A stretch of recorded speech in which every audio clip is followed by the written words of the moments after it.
kuranɛ ye kɔrɔ ye ka Ala wele Ala ka sɔn ka n dɛmɛ n ka baara la mana Ala ka sɔn ka n dɛmɛ n ka baara la n bɛ n'o d'i ma alhamdulillah Ivo naam ko ka adamaden ka ɲɛmaa kɛ kɔmaa ye ayi n bɛna nin ye o ka ɲɛmaa kɛ kɔmaa ye kuranɛ de b'o kɛ mais mɔgɔ bɛ tigɛ mɛ mɔgɔ min na fɛnɛ ka tila k'o kɛ ɲɛmaa ye kuranɛ de b'o kɛ alhamdulillah i y'a faamu wa bɛɛ tigɛ mɛ min na k'o kɛ ɲɛmaa ye kuranɛ de b'o kɛ nka bɛɛ sɔn mɛ min ye k'a jigi kuranɛ de b'a kɛ n bɛna d'i ma sura dɔ bɛ kuranɛ kɔnɔ ni bi tɛ n da ma deli ka s'a ma mɔri ba kelen min ne ɲininka a la ne yɛrɛ tɛ sɔn k'a fɔ o ye suratul Zariya de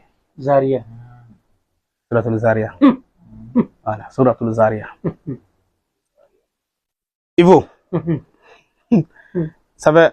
n ye misi min faa dongo mɔgɔ wɛrɛ ka wari t'a la dɛ ayi ne yɛrɛ de y'a san ayi maa ta t'a la ne y'a san 70,000 ani 70,000 kɛra ɲɛna yɔrɔ 70,000 ani 70,000 ne y'a bɔ n yɛrɛ kun n bɛna segere de f'i ɲɛna 70,000 ani 70,000 ne y'a bɔ ne yɛrɛ kun n yɛrɛ halala wari wari minnu bɛ n yɛrɛ kun n halala wari yɔrɔ mɔri dɔw ka kɔnta ye mɔgɔ wɛrɛw ka saraka k'o to k'olu filmer ko n bɛna saraka bɔ bi k'a sɔrɔ dɔ de nana n'a ka saraka ye o de bɛ ka bɔ ale yɛrɛ ta tɛ client si tɛ ne bolo Mali kɔnɔ ani Mali kɔ kan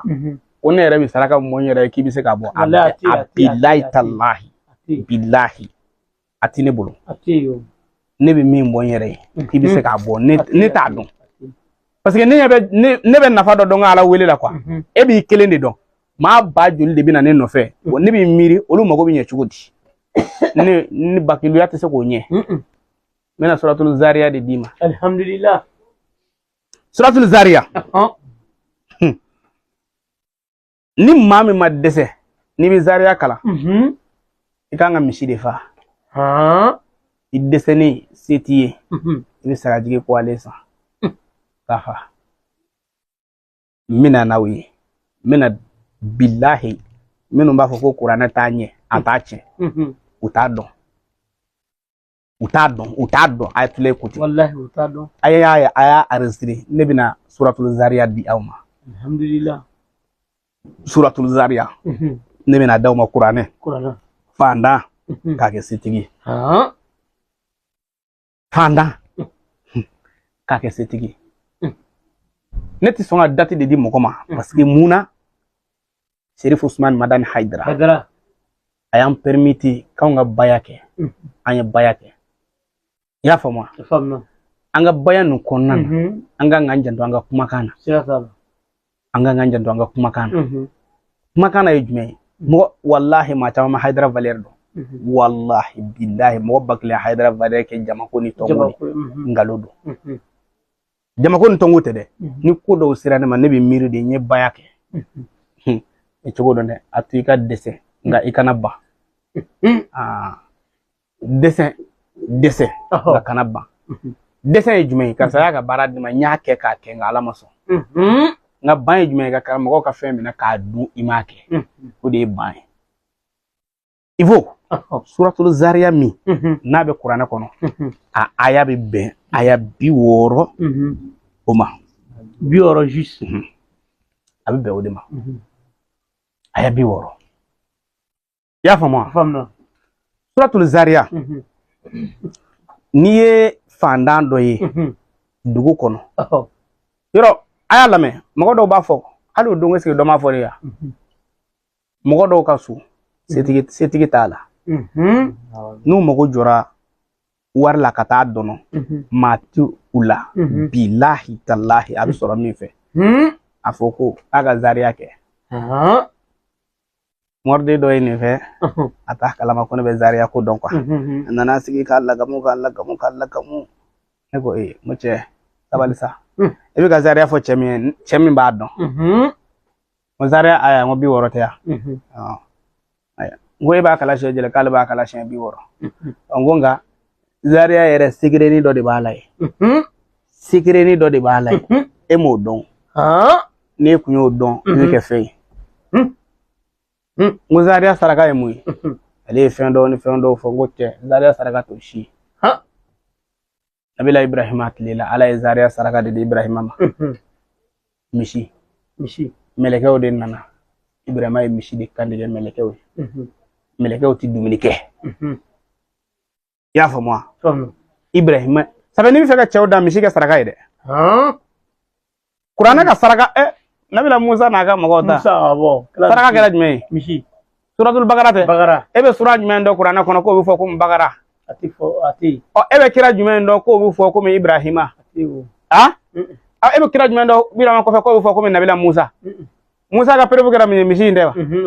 mishi ko de jago jugo yego musa ka mago mata mishi ni do jo o yere ko yuga alaiwa samiruna ka mago mishi ko ta ko de ni ekui awnde go ko awnga nyugo me bagile maraka sura ma mishi ka sadaka yi wallahi ni yere daga ha ibrahima suratul zariyat la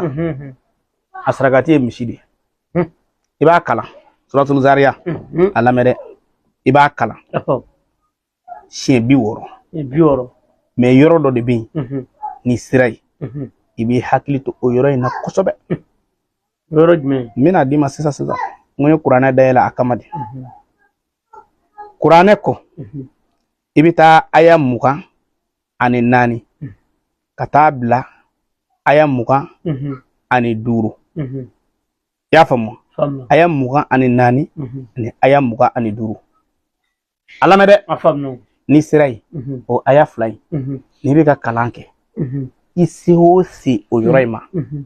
ibo de kala shin wolobla ni bika suratul zariyat kala na folo kama kodi kama na ga wuli telma kama kamina aya mugani nani katabla aya mugan duru isi hosi yoraina bi joy ko kala shin wolobla ni bina abaga infa wati mina ibini aya wonde kala aya na mugani nani na katabla aya mugan duru nana ni bina abaga infa ga bale de kala buni shejul shen wolofla billahi tallahi sigire de biya suratul zariyat ka mina aya mugan nani katabla aya mugan durula ni bina bakan fa ba shen wolofla kala me ni bika shen bi woro en kala ole ko so wi jama wele ka kala ba shite koy me ni jama wele tuma dola de jama de bi pani sigire nguna parce que yema na fo jeni ibna fo jeni ko nasira ni sigire ma markati na fo abon ma fa aya kala on ya lega sigire aba aya kala abi she bi woro kala me kasro isi osi aya mugani nan ka tabla aya mugani dula ikanga kala she wolobla ni bina baga daga kanige bi aya kala she wolobla ake ni wallahi ni suratul zariyat she bi woro ke wallahi ka baga faga ni mishi se maki ni baga mi sibi akala wallahi ni yake garsege no fe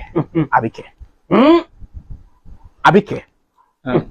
ado la comme Quran son chaman ayo tikele sika nyema ga roka wala ha o fena eche mala de ala kambe swam ala ka mamadu ko o komi ko qur'ane olu tekili ayaw tekili ay nafro wala numéro tekili ko parce que qur'ane ga numéro tikero makanta be libanta bi mana uka jate da u fo nyongo ko amala de ala kambe soma yako hal ataka hadithul da'ifun ibrahim al-mukramin ko de biya ibrahim ka sigire de biya ko tumamina ibrahim ka dinanga kisa mabo muhammadu yewa ibrahim ay munga ka dinawi ay mishi de faka ka dinawi ibrahim ka dinawi te dore meleke wudu ya fama ko izdakalu alayhi qalu salaman kala salamun qaumun mukramun joy kana teme yenga de ni aya fla de do me ba sura qur'ana dola avec aya muka ani sabai katabla muka ni nana qur'ana dola ni qur'ana na avec aya muka ani nani katabla aya muka dola oye kuma otige chugo akorote ko kuma do ben ngono ko ten ngono de o numérotation chugo ale ko lu kera ni numérotation non kera kira ko fe quoi ko fo mo ko ka fam parce que ni ni ko no mana qur'ana o tekeli la ni numérotation non kera doni développer li kira ko fe ka kuma o farafasiya ka bonyona ni kuma joro e sono numéro ko kunde kira tilela ni gonuna afamna ala kambe sawama miami ivo nam o suratul zariyat wallahi akala shen bi woro e hakli to ala siɲɛ kelen o siɲɛ kelen n'i sera Ibrahima ka yɔrɔ in ma i b'a kala siɲɛ 7 a siɲɛ 7 bɛ taa bɛn dɔgɔkun tile 7 ma o don i y'a faamu wa a siɲɛ 7 mɛlɛkɛw ye sankolo 7 min gosi ka na a kelen o kelen a bɛ n'a fɔ i y'i jɔ sankolo hɛrɛ da kelen na ka kelen kala i y'a faamu wa mɛlɛkɛw ye sankolo 7 min gosi ka na dugukolo kan i kɛ o kɛ ka a 7 in kelen kala a bɛ n'a fɔ i ye sankolo hɛrɛ da kelen yɛlɛ ka na u nana hɛrɛ kuma de fɔ Ibrahima ye mais Ibrahima a dɔgɔkɛ ta o ye tɔɔrɔ de u taara halakili kɛ mais Ibrahima ta u nana hɛrɛ de fɔ a ye u nana denko kibaru de fɔ a ye i y'a faamu wa suratul Zariya a bɛ garisɛgɛ se maa ma